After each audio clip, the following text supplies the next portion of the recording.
నేను సూటిగా సవాల్ విసురుతున్న హరీష్ రావుకు, కేటీఆర్ కు, సన్నాసులారా మీరు దీక్ష కూర్చోండి, మీరు సావనైన వాయిదా అయిన పడాలి. ధైర్యం ఉందా? రాండి ఉస్మానియా యూనివర్సిటీకి వచ్చి ఆర్ట్స్ కాలేజ్ ముందల బామార్దుల ఆమరణ నిరాహార దీక్ష కూర్చోండి. గ్రూప్ 1 పరీక్షలు, గ్రూప్ 2 పరీక్షలు, గ్రూప్ 3 పరీక్షలు, డిఎస్సి పరీక్షలు వాయిదానన్న పడాలి. లేకపోతే మీ ప్రాణాలన్న పోవాలి అనే నినాదంతో మీరు ఆర్ట్స్ కాలేజ్ ముందల దీక్ష చేయండి. మేము కాపలా ఇస్తాం, మిమ్మల్ని ఎవ్వడు ఆపడు, సూతం ఎన్రోల్ చేస్తారు. మీరిద్దరు నిజంగానే పరీక్షలు వాయిదా వేయాలంటే మీ వాటిలో బలం ఉంటే ఈ తెలంగాణ కోసం సావు నోట్ల తలకాయ పెట్టినని సన్నాసి కేసీఆర్ చెప్పేది నిజమే అయితే ఇక ఆయన కంటే వయసు మీద పడ్డది లేవలేనోడు అసలే కాలు ఇరిగింది, ఆయనను వదిలేయండి. కానీ మీరిద్దరు బావబామర్దులు బిల్లా రంగాలు రాండి ఆర్ట్స్ కాలేజ్ ముందల. మా ఎన్ఎస్యూ యూత్ కాంగ్రెస్ కార్యకర్తలు కంచేసి కాపాడతారు మిమ్మల్ని. పరీక్షలు వాయిదా పడే వరకు మీరు నిరాహార దీక్ష చేయండి ఆర్ట్స్ కాలేజ్ ముందల. అది మాత్రం చేయరు.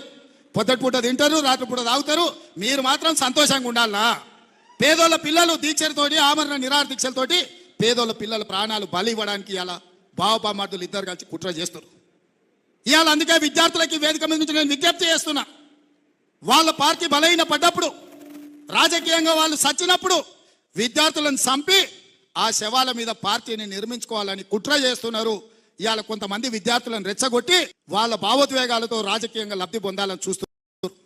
అందుకే ఇక్కడ ఉన్న మా సోదరులకు గ్రామాన చెప్పండి, వాళ్ళ తల్లిదండ్రులకు చెప్పండి, మీ కోచింగ్ సెంటర్లలో వేల రూపాయలు ఫీజులు కట్టాల్సిన పని లేకుండా ఎంబడెంబడే పరీక్షలు పెట్టి ఫలితాలు ఇచ్చి మీ పిల్లలకు ఉద్యోగాలు ఇస్తాము. ఒకవేళ పరీక్ష రాసి ఉద్యోగం రాకపోతే ఇంకే ప్రైవేటులోనైనా వాళ్ళు ఉద్యోగం చేసుకోవడానికి అవకాశం ఉంటుంది.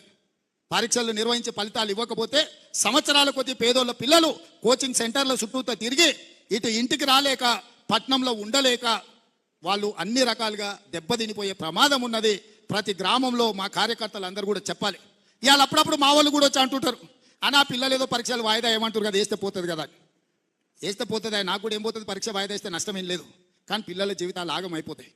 ఆ పిల్లలు 10 ఏళ్ళు నష్టపోయారు కేసీఆర్ పాలనలో.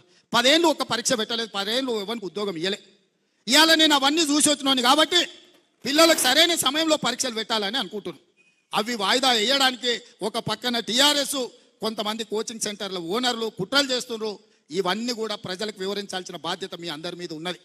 పరీక్షలు వాయిదా వేస్తే కాంగ్రెస్కి వచ్చే నష్టం లేదు, మీ సోదరుడిగా నాకు పోయే కష్టమేం లేదు. కానీ లక్షలాది మంది నిరుద్యోగ యువకుల జీవితాలు ఆగమవుతాయి. ఇవాళ వాళ్ళని రెచ్చగొట్టి రాజకీయ లబ్ధి పొందాలని ఇవాళ బీఆర్ఎస్ నాయకులు ప్రయత్నం చేస్తున్నారు. అందుకే ఇవాళ నిజంగానే కేసీఆర్ హరీష్కు, లేకపోతే కేటీఆర్ హరీష్కు ఈ విద్యార్థుల బాధ వాళ్ళు నిజంగానే తీర్చాలనుకుంటే హరీష్, కేటీఆర్ ఇద్దరు ఆర్ట్స్ కాలేజ్ ముందల దీక్ష కూర్చోవాలి, ఆమరణ నిరాహార దీక్ష కూర్చోవాలి. ఈ పరీక్షలు వాయిదా పడే వరకు మంది పిల్లలు ఎవ్వరు కూర్చోవద్దు. 10 ఏళ్ళు మంత్రులు అనుభవించిన మీరిద్దరు ఈరోజు ఎమ్మెల్యేలు, మీరు వచ్చి కూర్చోండి. ఈ వాదనలో నిజం ఉంటే ఇద్దరు ఎమ్మెల్యేలను తెలంగాణ ప్రభుత్వం వదులుకోదు కదా. కూర్చోండి 10-15 రోజులు. మీరు చెప్తున్న వాదన నిజమైతే 10-15 రోజులు దీక్ష కూర్చోండి ఆర్ట్స్ కాలేజ్ ముందల. ఇన్నేళ్ళు మీరు పదవులు అనుభవించారు కదా ఈ పేదోళ్ళ పిల్లల త్యాగాలతోటి.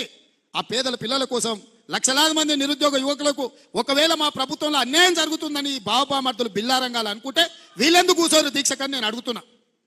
గ్రామాలలో మీరు నిలదీయండి, మళ్ళీ చెప్పండి, మనం కాదురా ప్రాణాలు ఇచ్చేది, ఇప్పుడు వాళ్ళని కూర్చోబెట్టూరు కట్టేయమని చెప్పు ఆర్ట్స్ కాలేజ్ ముందల. అప్పుడు తెలుస్తుంది. ఏం చేస్తా అన్నాడు రేవంత్ రెడ్డి. కేసీఆర్ జగిత్యాల జిల్లా చేస్తే నేను జగిత్యాల జిల్లా రద్దు చేస్తానందుకు పోయినవా? లేదా కేసీఆర్ మెడికల్ కాలేజ్ పెడితే, నర్సింగ్ కాలేజ్ పెడితే దాన్ని రద్దు చేస్తా అంటే పోయినవా? దేనికోసం పోయినావు?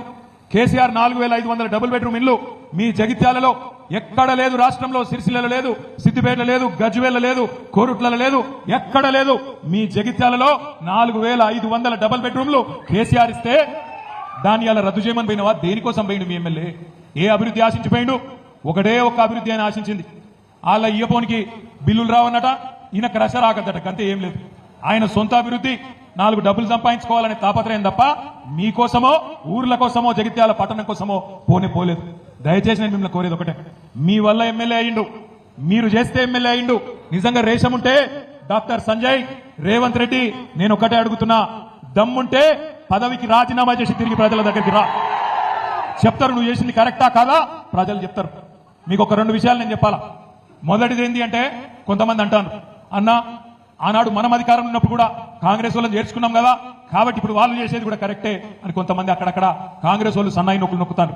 మనం చేసిన దానికి వాళ్ళు చేసిన దానికి తేడా ఏందో మీకు తెలవాలి. ఈ పార్టీ ఫిరాయింపులు ఎవరు చాలు చేసిందో కూడా మీకు తెలవాలి. ఒక్కసారి దయచేసి గతంలో చూడండి. ఈ భారతదేశంలో ఆయారాం గయారాం అనే కల్చర్ అనే సంస్కృతి ఆ విష బీజానికి ఆనాడు మొక్క దొరికింది ఎప్పుడు అంటే ఆనాడు కాంగ్రెస్ ప్రభుత్వం శ్రీమతి ఇందిరాగాంధీ గారు ప్రధానమంత్రిగా ఉన్నప్పుడే హర్యానా రాష్ట్రంలో ఏ ఎమ్మెల్యే గెలిచినా వాళ్ళని గుంజుకునే సంస్కృతికి శ్రీకారం చుట్టిందే కాంగ్రెస్ ప్రభుత్వం. ఈ రోజున్న ముఖ్యమంత్రి రేవంత్ రెడ్డి 50 లక్షల రూపాయలతో మన ఎమ్మెల్యేలను కొనుగోలు చేసేందుకు ఆనాడు వచ్చి అడ్డంగా దొరికిపోయి జైలు కూడా పోయిన విషయం కూడా మీ అందరికీ కూడా యాదుకుండాలి. ఆ రోజు మన ప్రభుత్వాన్ని పడగొట్టే ప్రయత్నం చేస్తే, మన ఎమ్మెల్యేలను పైసలు పెట్టి ఎత్తుకపోయే ప్రయత్నం చేస్తే అగో తెలంగాణ కొత్త రాష్ట్రంగా ఏర్పడ్డా వీళ్ళు నిలుపుకోలేకపోతున్నారు. నడపచాతన అయితే లేదు, వీళ్ళకు పరిపాలన దక్షత లేదు, దమ్ము లేదు, రాజకీయ స్థిరత్వం లేదు అనే పరిస్థితి వస్తే అగో ఆనాడు తెలుగుదేశం పార్టీ బీఎస్పీ పార్టీ ఆ రోజు 3/2 మంది మన పార్టీలో విలీనమైంది. మన పార్టీ ఒక్కొక్కరిని ఎమ్మెల్యేలను తీసుకోలే, రాజ్యాంగబద్ధంగా రాజ్యాంగంలోనే ఉంది. ఏదన్నా ఒక శాసనసభ పక్షం 3/2 మంది కనుక వచ్చి ఇంకో పార్టీలో చేరితే అది రాజ్యాంగబద్ధం అని చెప్పి చట్టబద్ధం అని చెప్పి రాజ్యాంగంలో ఉంది. మనం ఎన్నడూ రాజ్యాంగాన్ని తుంగలదొక్కలేదు, చట్టాన్ని తుంగలదొక్కలేదు. బీఎస్పీ 2 ఎమ్మెల్యేలు గెలిస్తే వాళ్ళిద్దరు వచ్చి చేరిండ్రు. 15 మంది టీడీపీ ఎమ్మెల్యేలు గెలిస్తే 10 మంది వచ్చి చేరిండ్రు. కాంగ్రెస్ వాళ్ళు 18 మంది గెలిస్తే 12 మంది వచ్చి చేరిండ్రు.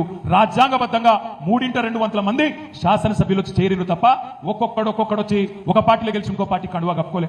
కానీ ఈ రోజు నేను అడుగుతా ఉన్నా రేవంత్ రెడ్డిని, ఏమన్నాడు రేవంత్ రెడ్డి ఆనాడు కాంగ్రెస్ ఎమ్మెల్యేలు చేరుతున్నప్పుడు ఏం మాటలు మాట్లాడిండో ఒక్కసారి మీరు వినాలని చెప్పి ఈ టీవీ పెట్టించినాం. ఒక్కసారి వినండి, అది ప్లే చేయమని చెప్పి మా తమ్ముని కొడతా ఉన్నా. ఈ వేదిక మీద నుంచి చెప్తున్నా, కాంగ్రెస్ పార్టీలో టికెట్లు పొంది గెలిచిన వాళ్ళు పార్టీ ఫిరాయిస్తే మా కార్యకర్తలకు విజ్ఞప్తి చేస్తున్నా, రాళ్లతో కొట్టి చంపండి. ఎవలను రాళ్లతో కొట్టి చంపాలా? ఒక పార్టీ బీఫా మీద గెలిచినోడు ఇంకో పార్టీలకు పోతే మీ చెమటతో మీ రక్తంతో మీరు గెలిపిస్తే గెలిచినోడు ఇంకో పార్టీలకు ఫిరాయిస్తే ముఖ్యమంత్రి రేవంత్ రెడ్డి చెప్పిండు, ఏమన్నాడు? రాళ్లతోని కొట్టి చంపమన్నాడు. నేను అంటలేను, నా మీద కేసు పెట్టగలరు, ఆయన పేపర్ వాళ్ళు ఉట్టపుట రాసి. నేను అంటుంది ఏంటంటే రేవంత్ రెడ్డి చెప్పిండు, మరి ఎవరిని కొట్టాలి? రాళ్లతోని రేవంత్ రెడ్డిని కొట్టానా? పిచ్చి కుక్కలేక ఎవరిని కొట్టాలి? లేకపోతే మీ ఎమ్మెల్యే సంజయ్ని కొట్టానా? ఎవరిని కొట్టాలి మరి? అందుకే అంటున్నా, ఎవరిని రాళ్లతోనో ఇంకోటి దాంతోనో కొట్టే అవసరం లేదు. రేవంత్ రెడ్డి నువ్వు మొగోను అయితే నీకు దమ్ముంటే తీసుకున్న 6 ఎమ్మెల్యేలతో రాజీనామా చేపి ఓట్లతోని కొట్టి ఆ 6 కూడా శాశ్వతంగా రాజకీయ సమాధి చేసే బాధ్యత తెలంగాణ సమాజం తీసుకుంటుందనే మాట నేను విజ్ఞప్తిస్తున్నా.